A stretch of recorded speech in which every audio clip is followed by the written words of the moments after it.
Hi friends, అందరికీ నమస్కారం. Welcome to my channel. ఈరోజు మన ఛానల్లో మరొక కొత్త రెసిపీ వచ్చేసి తోటకూర ఫ్రైని చాలా టేస్టీగా సింపుల్గా ఎలా చేయాలో చూసేద్దాం. ఇలా చేసిన ఈ తోటకూర ఫ్రై అయితే చాలా టేస్టీగా ఉంటుందండి. రైస్లోకి కాకుండా చపాతీలోకి కూడా మంచి రుచికరంగా ఉంటుంది. ఇలా మీరు ఒకసారి ట్రై చేసి చూడండి. అలాగే వీడియోస్ని ఫస్ట్ టైం చూస్తున్న వాళ్ళైతే మన ఛానల్ని సబ్స్క్రైబ్ చేసుకోండి. ప్లీజ్ సపోర్ట్ చేయండి. మరి ఎంతో టేస్టీగా చాలా సింపుల్గా ఈ తోటకూర ఫ్రైని ఇప్పుడు ఎలా చేయాలో చూసేద్దాం. తోటకూర ఫ్రై కోసం ఇలా తోటకూరనంతా కూడా ఇలా ఒక్కొక్క ఆకును తెంపుకొని పెట్టుకోవాలండి. ఒక 4 కట్టల వరకు తోటకూరను తీసుకొని ఇలా ఆకునంతా తెంపుకొని ఇలా కట్ చేసుకొని పెట్టుకున్నాను. దీనిలోకి కొద్దిగా కొత్తిమీర కూడా కట్ చేసుకొని ఇందులోకి వేసుకోవాలి. ఇప్పుడు ఈ తోటకూరను ఒక 2, 3 సార్లు శుభ్రంగా కడుక్కోవాలండి.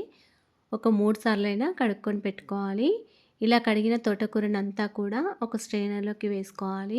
శుభ్రంగా కడిగిన తోటకూరను ఒక ప్లేట్లోకి లేకపోతే స్ట్రెయినర్లోకి వేసుకోవాలి. ఈ తోటకూర ఫ్రైలోకి ఒక 4, 5 వరకు పచ్చిమిర్చి, ఒక 3 వరకు మీడియం సైజ్ ఆనియన్ ఇలా చిన్న ముక్కలుగా కట్ చేసుకొని పెట్టుకోవాలి. అలాగే ఒక 3, 4 వరకు ఎండుమిర్చిని కూడా తీసుకోవాలి. అలాగే ఒక 10 వరకు వెల్లుల్లి రెబ్బలు ఇలా కచ్చాపచ్చాగా దంచుకొని పెట్టుకోవాలండి. తర్వాత స్టవ్ ఆన్ చేసుకుని ఒక కడాయిలో ఒక 2 టేబుల్ స్పూన్ల వరకు ఆయిల్ వేసుకోవాలి. తోటకూరలో కొద్దిగా ఆయిల్ ఎక్కువగానే ఉండాలండి. అప్పుడే మనకి తోటకూర ఫ్రై చాలా టేస్టీగా ఉంటుంది. ఆయిల్ వేడైన తర్వాత ఒక టీ స్పూన్ వరకు జీలకర్ర ఆవాలు, ఒక టీ స్పూన్ వరకు శనగపప్పు, ఒక టీ స్పూన్ వరకు మినపప్పు, ఒక 4, 5 వరకు ఎండుమిర్చిని ఇలా సగానికి చుంచుకొని వేసుకోవాలి. తర్వాత ఒక 10 వరకు వెల్లుల్లి రెబ్బలు ఇలా కచ్చపచ్చగా దంచుకొని వేసుకోవాలి. ఈ తోటకూర ఫ్రైలోకి ఎండుమిర్చి, వెల్లుల్లి రెబ్బలు పోపులోకి వేస్తే చాలా టేస్టీగా ఉంటుందండి తోటకూర ఫ్రై. ఇవి మంచిగా ఫ్రై అయిన తర్వాతనే మనం మిగతా ఇంగ్రీడియంట్స్ వేసుకోవాలి. వెల్లుల్లి, ఎండుమిర్చి చక్కగా ఫ్రై అయిన తర్వాత పచ్చిమిర్చి, ఆనియన్స్ వేసుకొని ఫ్రై చేసుకోవాలి. ఇలా ఆనియన్స్, పచ్చిమిర్చి లైట్గా ఫ్రై అయిన తర్వాత కొంచెం కరివేపాకును కూడా వేసుకొని ఫ్రై చేసుకోవాలి. ఇలా అన్నీ వేసిన తర్వాత బాగా కలుపుకొని చక్కగా ఫ్రై అయిన తర్వాత దీనిలోకి ఒక టీ స్పూన్ వరకు అల్లం వెల్లుల్లి పేస్ట్, ఒక హాఫ్ టీ స్పూన్ వరకు పసుపు వేసుకొని ఒకసారి కలుపుకోవాలి. ఇప్పుడు దీనిలోకి ఒక టీ స్పూన్ వరకు కారం కూడా వేసుకోవాలండి. ఇలా పోపులోకి కారం వేస్తే ఈ తోటకూర ఫ్రై చాలా టేస్టీగా ఉంటుంది. ఇలా కారం వేసిన తర్వాత మొత్తం అంతా ఒకసారి కలుపుకోవాలి. ఇప్పుడు మనం శుభ్రంగా కడుక్కొని పెట్టుకున్న ఈ తోటకూరనంతా కూడా వేసుకోవాలి. తోటకూరను ఎక్కువగా తీసుకుంటే కొద్దిగా తోటకూర వేసిన తర్వాత ఒకసారి కలుపుకొని మళ్ళీ మిగతా తోటకూరను వేసుకోండి. అలా అయితే మనకి తోటకూర అనేది ఈజీగా కలుపుకోవడానికి వీలుంటుంది. ఇలా తోటకూర అంతా వేసిన తర్వాత ఒకసారి కలుపుకోవాలి. మనం వేసిన పోపునంతా కూడా తోటకూరలో కలిసే విధంగా బాగా కలుపుకోవాలి.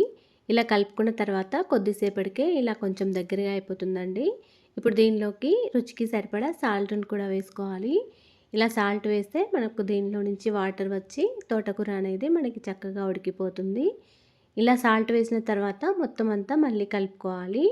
ఇప్పుడు ఈ తోటకూరలో నుండి వాటర్ రిలీజ్ అవుతుంటాయండి. ఇప్పుడు ఈ తోటకూర పైన మూత పెట్టుకొని ఒక 5 మినిట్స్ వరకు స్టవ్ని హై ఫ్లేమ్లో పెట్టుకొని ఉంచుకోండి. ఏ ఆకుకూరలు వండుకున్నప్పుడైనా మొదట ఇలా ఒక 5 మినిట్స్ వరకు మూత పెట్టుకొని ఉంచుకోవాలండి. అప్పుడు ఈ ఆకుకూరల నుండి పోషకాలన్నీ కూడా బయటికి వెళ్ళిపోకుండా ఉంటాయి. అందుకే ఇలా ఒక 5 మినిట్స్ వరకు మూత పెట్టుకొని ఉంచుకోండి. తర్వాత మళ్ళీ మూత తీసేసి మొత్తం అంతా ఒకసారి కలుపుకోవాలి. ఇప్పుడు స్టవ్ని హై ఫ్లేమ్లో పెట్టుకొని మళ్ళీ మూత పెట్టుకోకుండా ఇదంతా దగ్గరగా అయ్యే వరకు ఉంచుకోవాలి. తోటకూరలో నుండి వాటర్ మొత్తం పోయి ఇలా దగ్గరగా అయ్యే వరకు ఉంచుకోండి. మధ్య మధ్యలో కలుపుకుంటూ ఉండాలండి. ఇలా తోటకూర అంతా దగ్గరగా అయ్యే వరకు ఉంచుకుంటే చాలా టేస్టీగా ఉంటుందండి. కొద్దిగా ఆయిల్లో ఫ్రై చేసుకుంటే ఇంకా టేస్టీగా ఉంటుంది. అంతేనండి, ఎంతో టేస్టీగా సింపుల్గా చేసుకునే తోటకూర ఫ్రై రెడీ అయిపోయింది. ఇలా చేసిన ఈ తోటకూర ఫ్రై అయితే చాలా టేస్టీగా ఉంటుందండి. ఇలా మీరు ఒకసారి ట్రై చేసి చూడండి. అలాగే ఫ్రెండ్స్, మా ఛానల్ని ఇంతవరకు సబ్స్క్రైబ్ చేసుకోకపోతే సబ్స్క్రైబ్ చేసుకోండి. వీడియో కనుక నచ్చినట్లయితే ఒక లైక్ చేయండి అండ్ షేర్ చేయండి. ప్లీజ్ మా ఛానల్ని సపోర్ట్ చేయండి. Thanks for watching.